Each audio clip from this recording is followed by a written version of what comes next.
How should a spy, who was once a soldier, be treated?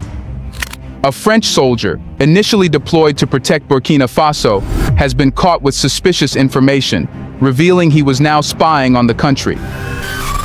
French authorities have rejected the allegations, saying they are unfounded and lack any legal merit. This is the latest in a series of diplomatic rows that have happened between France and Burkina Faso since the military junta took power in September 2022. They have taken deliberate steps to distance Burkina Faso from France. French troops have been expelled from the country.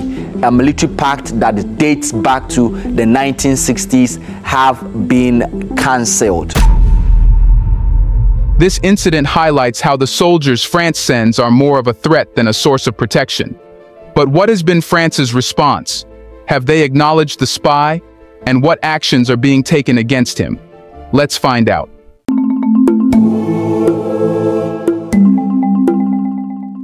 Imagine a former colonial power caught once again with its hands in the cookie jar, attempting to meddle in the affairs of a sovereign African nation. It sounds like the plot was in its making, but this time the game has changed, and Africa is not playing by the old rules anymore.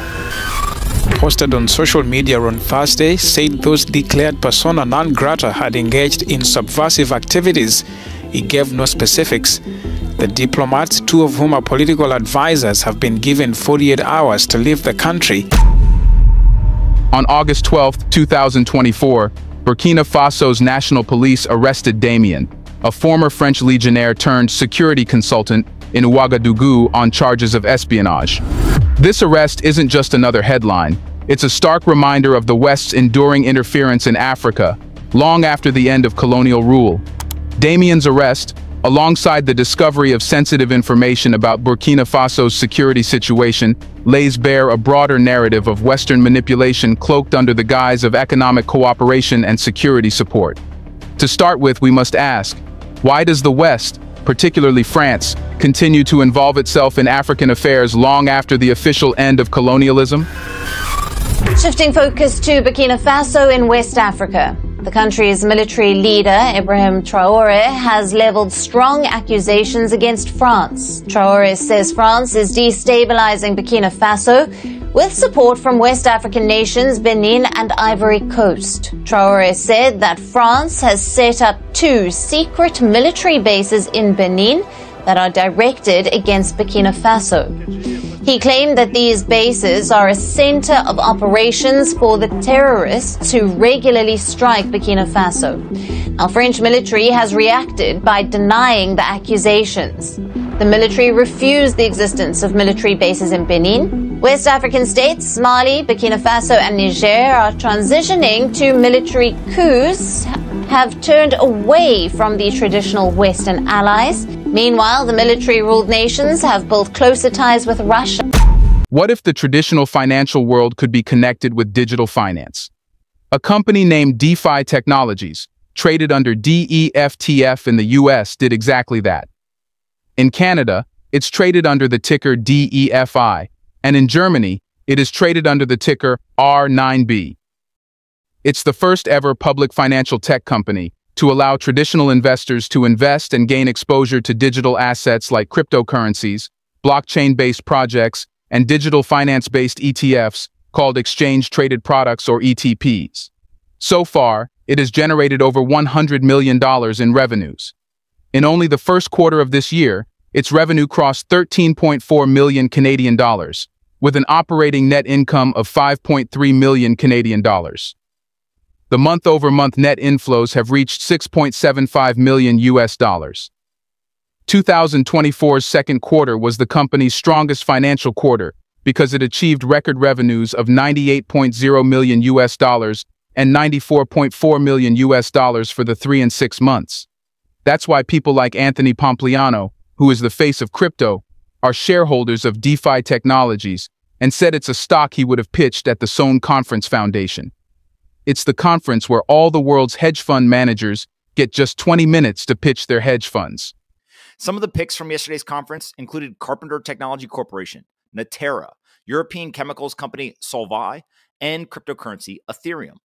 Each of these picks has a solid thesis behind them, but I think they will be drastically outperformed by the stock that I would have pitched yesterday if I was at the conference. My pick would be DeFi Technologies. Even DeFi Technologies announced a buyback program. This proves they are loaded with cash, having 56.2 million Canadian dollars in solid cash and 20.7 million Canadian dollars in treasury, and the stock price is skyrocketing. In just 1 month, the stock price has grown by 58%, jumping from $1.29 to $2.04. In 1 year, the stock price increased by 2,700%. Now, if the stock price remains over $2 for a few more days, the company will be eligible to be enlisted on the NASDAQ. This would mean an instant price increase because investors would flock to the company's stock. When it was at $1.29, analysts believed it would cross the $3 price target, and now it is happening. However, Russell Starr, the head of capital markets, said that $3 or $4 is simply nothing and can reach $7 or $8, after which we can go for estimates for further growth. Listen to what he said. We're not looking for $3 on this stock or $4, especially in an environment that we're looking at now. We're looking at 8 to 10, which sounds far-fetched, but 5, 6, 7 is where we should be trading just on a reasonable comp basis. And that's not me making things up. Just go look at what all of the other crypto companies are trading for, and I'm not sure any of them are profitable. They're trading on revenue multiples. But now, DeFi Technologies' stock price is undervalued, presenting an opportunity for investors, a rare chance to be part of a groundbreaking project that is set to transform the financial landscape. Listen to what Russell Starr, the head of capital markets, said about the real power of DeFi Technologies and its future. 99% of the world's companies trade at 20 times profits. We are trading at 3 times profits. If you're not getting reasonable valuation from the market on your stock, of course you look at ways to improve that. And if you're trading at 3 times, like I mentioned, someone could pay a 300% premium to us, and it would be a take under relative to any other stock trading in the US. Therein lies the opportunity from an ownership perspective and why you should be buying the stock. Yet why is the company undervalued if it's so important? Russell Starr answered that very well. Why are you trading so cheaply? My answer to that is always the same thing. Well, why aren't you buying it? Like, I don't understand. Like, it's almost like people look at a valuation opportunity as a weakness. People have made money over a century in the capital markets finding mispriced equities, getting long them, and making a lot of money. The question you should be asking yourself is, why am I not adding as much as possible to this stock in my portfolio? Because, we were trading at 60 cents, 50 cents, 40 cents. And I was very, very adamant. I was very, very bold. And I just said, look, you guys, like, eventually valuation will always trump mispricing in the markets. We're still there. I would argue, based on where we're guiding and based on what we've told you, we're actually cheaper now at $1.10 or $1.20 than we were at 80 or 60 cents when we had a different revenue model. If you watch CNBC, you should already know how important DeFi Technologies really is. It was just featured on CNBC as a name worth watching. It was EMJ President Eric Jackson's top pick. DeFi is in the crypto space, but they run a bunch of ETFs over in Europe. And they're a small company. They're less than $1 billion market cap. And that's one of the keys. If you want to find a 20 bagger, you got to start small. I love NVIDIA, but to 20 bag from 3 trillion, that's going to be tough. Right. So DeFi is small. It's cheap. It has something like a 3x forward price earnings multiple versus people like Coinbase and Robinhood who have like 40x forward PEs. So I think it's just going to continue to do well and perform, and people will discover it. That's why I like it. But things don't stop here. DeFi Technologies' subsidiary, Valor Incorporation, also launched the Valor Hedera and has a market capitalization of $3.1 billion. DeFi Technologies even acquired Stillman Digital, a leading OTC desk and digital asset liquidity provider with over $15 billion in trade volume and $4 billion of that occurring in Q1 2024 alone. Now, it has been reported that DeFi Technologies has adopted Bitcoin as its primary treasury reserve asset, purchasing an additional 94.34 Bitcoin, bringing its total to 204.34 Bitcoin.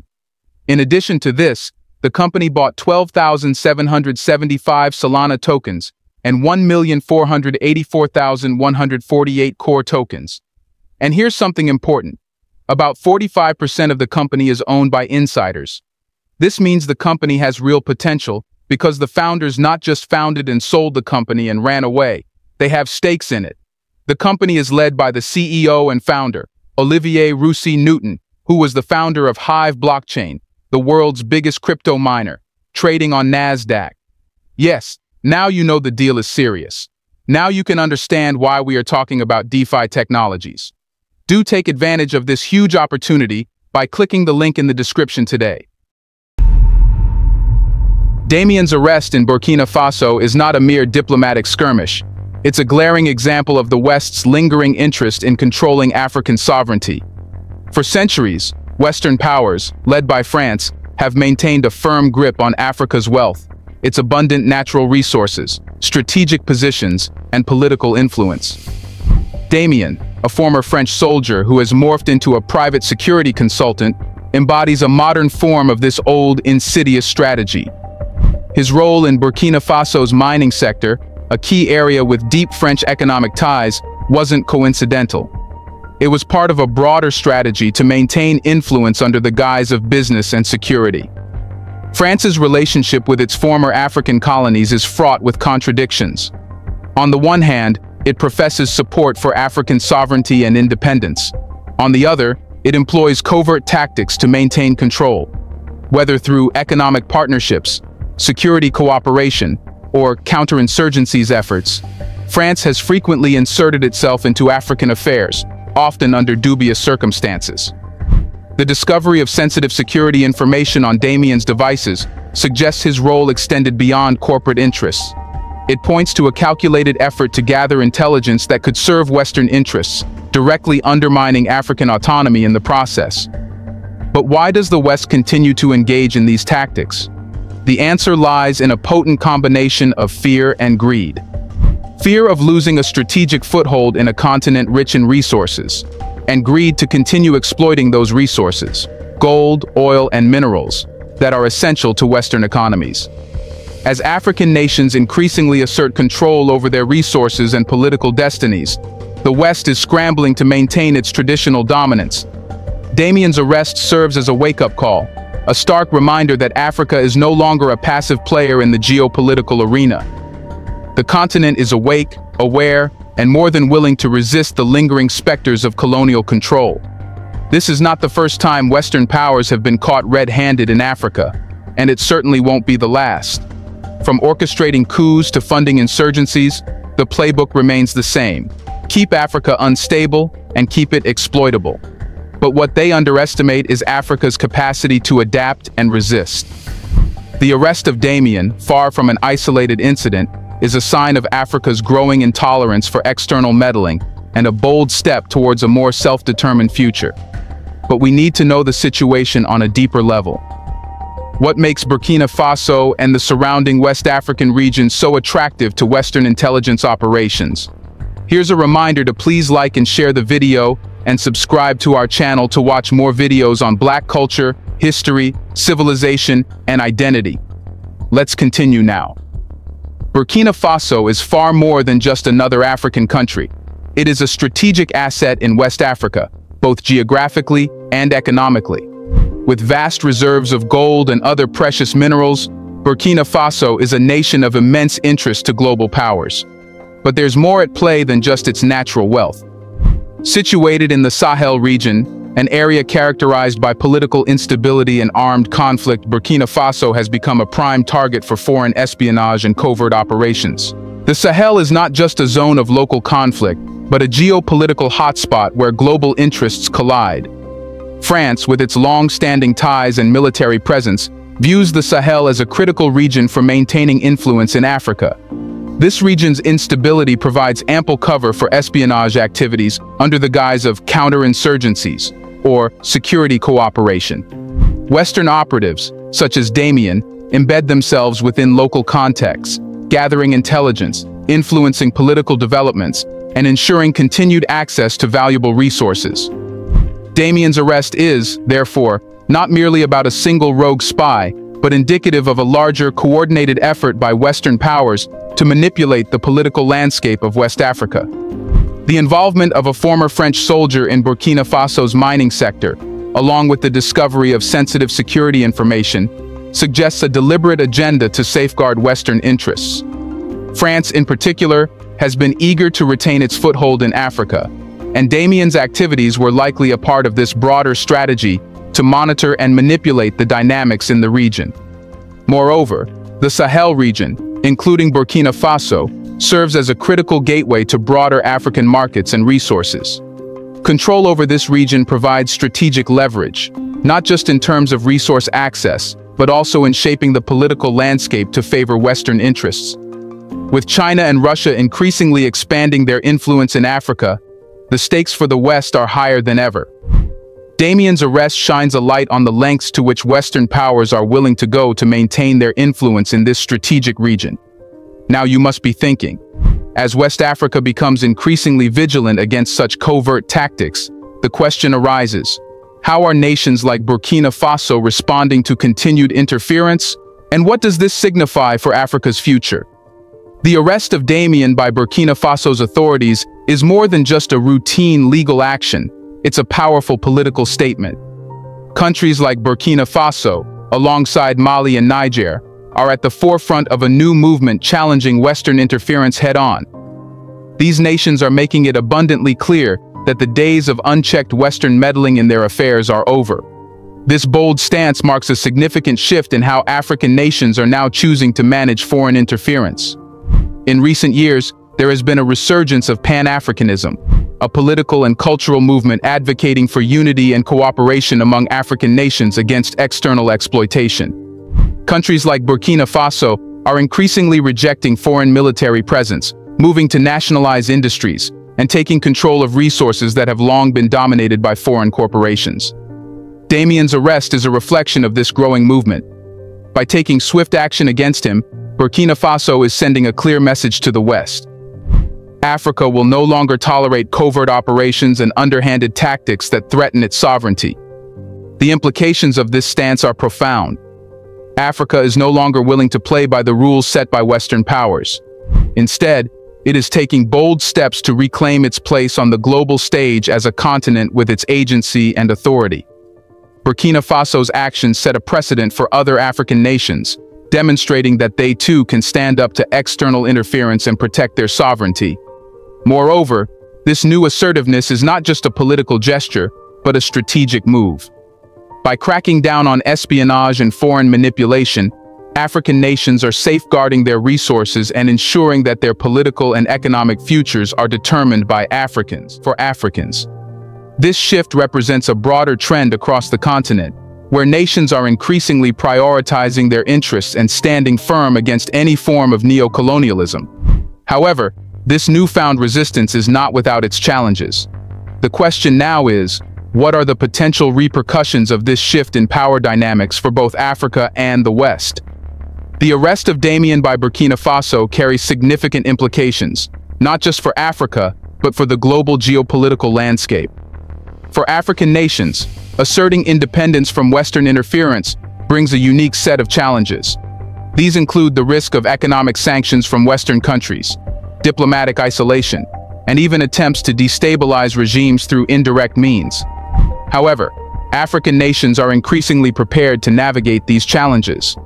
The growing emphasis on intracontinental trade, investments in local industries, and strategic partnerships with non-Western countries like China and Russia provide Africa with new avenues to bolster its economic independence and reduce reliance on the West. This strategy is already yielding results.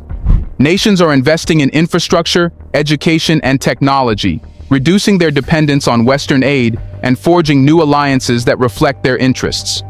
For instance, partnerships with China's Belt and Road Initiative or trade agreements with Russia and other BRICS nations offer African countries alternatives to the traditional Western-dominated economic order. These moves are not just about economic diversification. They are about reclaiming sovereignty and asserting a new identity on the global stage. For the West, particularly France, the consequences are equally significant. Losing influence over African resources and diminishing their geopolitical control could have serious economic and strategic repercussions. As African nations consolidate their power and unity, Western powers are faced with a new reality where they can no longer operate with impunity. The arrest of Damien is a clear warning that the old tactics of covert operations and economic manipulation are no longer viable. The West must now confront a rapidly changing world where Africa is increasingly asserting its autonomy and influence. However, this shift is not without its dangers. The West, facing diminishing influence in Africa, might resort to more aggressive tactics to maintain its foothold. This could mean ramping up diplomatic pressure, imposing economic sanctions, or even supporting opposition groups within African countries to destabilize regimes that are seen as too hostile to Western interests. The risk of increased tension and conflict is real, and Africa must navigate these waters carefully to maintain its newfound sovereignty. But is there a path forward for the West to engage with Africa on more equal and respectful terms? The West stands at a critical crossroads. It must decide whether to adapt to Africa's growing assertiveness and shift towards a relationship based on mutual respect and equality, or risk further alienation by clinging to outdated practices of exploitation and control. If the West is to adapt, it will need to fundamentally rethink its approach, moving away from a paternalistic neo-colonial stance to one of genuine partnership. This shift would involve recognizing Africa's right to self-determination, supporting fair trade practices, and respecting Africa's economic and political sovereignty without interference. To engage with Africa on equal terms, Western powers must also acknowledge the historical injustices of colonialism and neo-colonialism. This means not only apologizing, but also providing reparative justice in forms that African nations deem appropriate. Moreover, the West should support African-led initiatives that promote sustainable development, economic diversification, and regional stability. Engaging in good faith with African leaders, respecting their decisions, and avoiding any form of coercive diplomacy will be essential to building a future-oriented partnership. However, if the West refuses to adapt and persists in its old habits of covert operations, economic manipulation, and political interference, it risks being left behind in a rapidly transforming Africa. Damien's arrest is a clear indication that Africa is no longer willing to play by the old rules. The future of Africa-West relations hinges on the West's ability to understand and respect this new reality. The days of one-sided relationships are over, and the West must decide whether it is ready to engage with Africa on its terms. In this new era, the West must also understand that Africa is not a monolithic entity to be controlled or manipulated. It is a diverse continent with its own set of challenges, aspirations, and ambitions. A shift towards a more equitable relationship will require a re-evaluation of past policies and a genuine commitment to supporting Africa's growth and development without strings attached. It will also require a recognition of the damage caused by centuries of exploitation and a willingness to make amends. As we reach the end of this video, it's crucial to reflect on the broader lessons from Damien's arrest and what this incident signifies for both Africa and the global community moving forward. Damien's arrest in Burkina Faso is far more than just an isolated incident. It symbolizes a significant shift in Africa's relationship with the West. It highlights Africa's growing resistance to foreign interference and its determination to assert control over its resources and political destiny. This incident should serve as a wake-up call for Western powers to rethink their approach to Africa and recognize that the era of unchecked influence and neo-colonialism is rapidly fading. For too long, the West has operated under the assumption that it could dictate the terms of engagement with Africa. But the landscape has shifted. Africa is no longer a passive player in global affairs. It is a dynamic, assertive, and increasingly unified continent demanding respect and equality. Damien's arrest is not just a story of espionage. It is a turning point that signifies Africa's readiness to chart its course, unapologetically and assertively. The path forward is clear. Africa is rising, and it demands to be treated as a sovereign equal. If the West is wise, it will adapt to this new reality and seek to build a relationship based on mutual respect and partnership.